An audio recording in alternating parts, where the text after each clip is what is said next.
Hello everyone. आज हम लोग बात करेंगे इस एपिसोड में जजमेंट सीआरपीसी के आगे के प्रोविजंस पे। दैट मीन्स कि ये जो सीरीज था जजमेंट का ये अब कंटिन्यू रहेगा। हम लोगों ने एपिसोड नंबर फर्स्ट में सीआरपीसी के chapter 27 that means provisions relating to judgment के सेक्शंस 353 354 को ऑलरेडी डिस्कस कर लिए थे।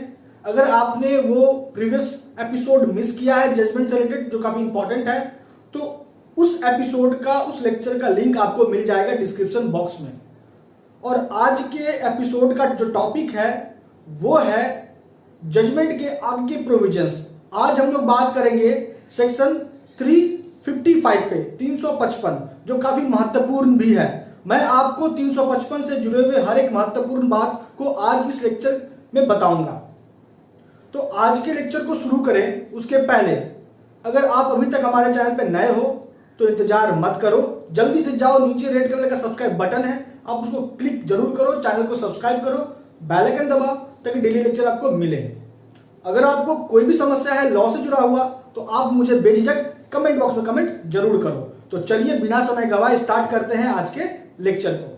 तो हम लोग आज पढ़ेंगे सेक्शन 355।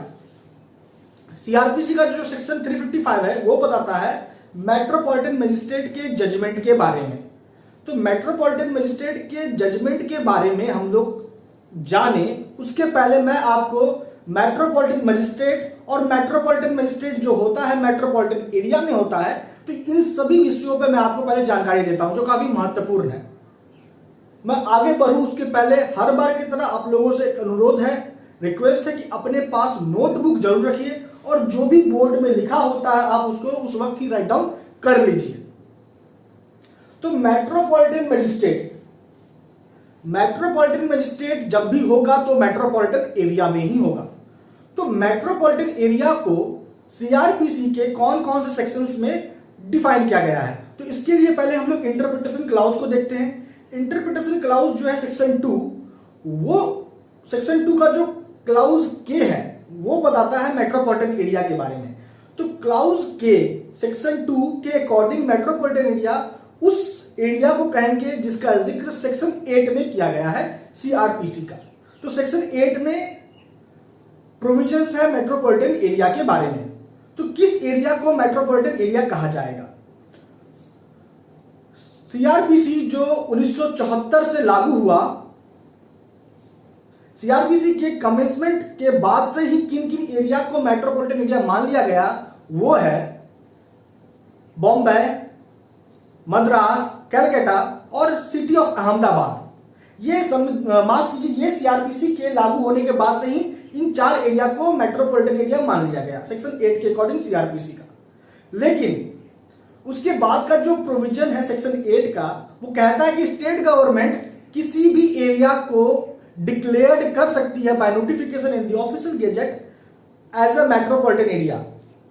कंडीशन क्या है कि जिस एरिया को मेट्रोपॉलिटन एरिया बनाया जाएगा उस एरिया का जो आबादी है, पॉपुलेशन है, वो 1 मिलियन होना चाहिए, 1 मिलियन से कम नहीं होना चाहिए। अगर 1 मिलियन से कम आबादी पॉपुलेशन हुआ तो फिर वो एरिया मेट्रोपॉलिटन एरिया के श्रेणी में, कैटेगरी में नहीं आएगा।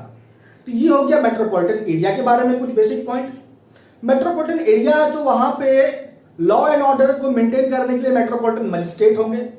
मेट्रोपॉलिटन मजिस्ट्रेट को लेकर जो प्रोविजन है वो है सेक्शन 16 में। सेक्शन 16 ऑफ द सीआरपीसी बताता है कोर्ट ऑफ मेट्रोपॉलिटन मजिस्ट्रेट के बारे में। प्रत्येक मेट्रोपॉलिटन एरिया में मेट्रोपॉलिटन मजिस्ट्रेट कोर्ट होगा जो स्टैब्लिश होता है स्टेट गवर्नमेंट के द्वारा। लेकिन मेट्रोपॉलिटन मजिस्ट्रेट जो होंगे, मेट्रोपॉलिटन कोर्ट को स्टैब्लिश करने का जो ड्यूटी है ये है स्टेट गवर्नमेंट का, लेकिन उसके जो प्रिसाइडिंग ऑफिसर होंगे उनको अपॉइंट किया जाता है हाई कोर्ट के द्वारा। सेक्शन 16 इसके बारे में आपको जानकारी देता है।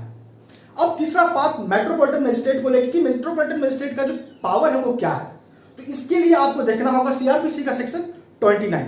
सेक्शन 29 बताता है कि मेट्रोपॉलिटन मजिस्ट्रेट को सेंटेंस सुनाने का जो पावर है वो क्या क्या है। तो मेट्रोपॉलिटन मजिस्ट्रेट हर वो सेंटेंस सुना सकता है जो एक जुडिशियल मजिस्ट्रेट फर्स्ट क्लास को पावर है सेंटेंस सुनाने का। तो जुडिशियल मजिस्ट्रेट कौन कौन से सेंटेंस को प्रोनाउंस कर सकता है? तो judicial magistrate first class sentence सुनाएगा, अगर बात इम्प्रिजमेंट का करेंगे तो वो इम्प्रिजमेंट 3 इयर्स तक का सुना सकता है सेंटेंस, अगर इम्प्रिजमेंट के रिस्पेक्ट में। और फाइन के रिस्पेक्ट में बात करेंगे तो वो 10,000 तक का जुर्माना को भी इम्पोज कर सकता है as per section 29 of the CrPC. तो उसी प्रकार एक मेट्रोपॉलिटन मजिस्ट्रेट भी 3 इयर्स इम्प्रिजमेंट तक का सेंटेंस को सुना सकता है और फाइन 10,000 तक का इम्पोज कर सकता है, या दोनों। ये हो गया मेट्रोपॉलिटन मजिस्ट्रेट के पावर्स। अब आते हैं हम लोग पॉइंट पे, समझते हैं सेक्शन 355 के अकॉर्डिंग क्या है मेट्रोपॉलिटन मजिस्ट्रेट के प्रोविजंस। तो सेक्शन 355 बताता है कि मेट्रोपॉलिटन मजिस्ट्रेट जब जजमेंट प्रोनाउंस करेगा तो उन जजमेंट में किन किन बातों का होना जरूरी है। तो आइए देखते हैं। सबसे पहला पॉइंट है serial number of the case. Case का जो सीरियल नंबर है उसका जिक्र होगा, पहला। दूसरा, date of commission of the offence, किस डेट को अपराध हुआ उस डेट का भी जिक्र होगा उस जजमेंट में जो प्रोनाउंस हुआ है मेट्रोपॉलिटन मजिस्ट्रेट के द्वारा, और ये बात कहता है सेक्शन 355। आगे बढ़ते हैं, बात करते हैं तीसरा जो बात जिक्र होगा जजमेंट में मेट्रोपॉलिटन मजिस्ट्रेट का, वो है कंप्लेनेंट का नाम। जो कंप्लेनेंट है उसका नाम होगा। चौथा, एक्यूज्ड का नाम होगा।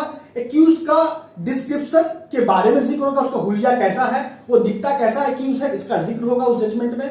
एक्यूज्ड का जो रेसिडेंस है, प्लेस ऑफ रेसिडेंस है, इस बारे में जिक्र होगा मेट्रोपॉलिटन मजिस्ट्रेट के जजमेंट में। नेक्स्ट कहता है कि किन अपराध का कंप्लेंट हुआ और कौन अपराध प्रूव्ड हुआ, वो अपराध का भी जिक्र होगा जजमेंट में मेट्रोपॉलिटन मजिस्ट्रेट का।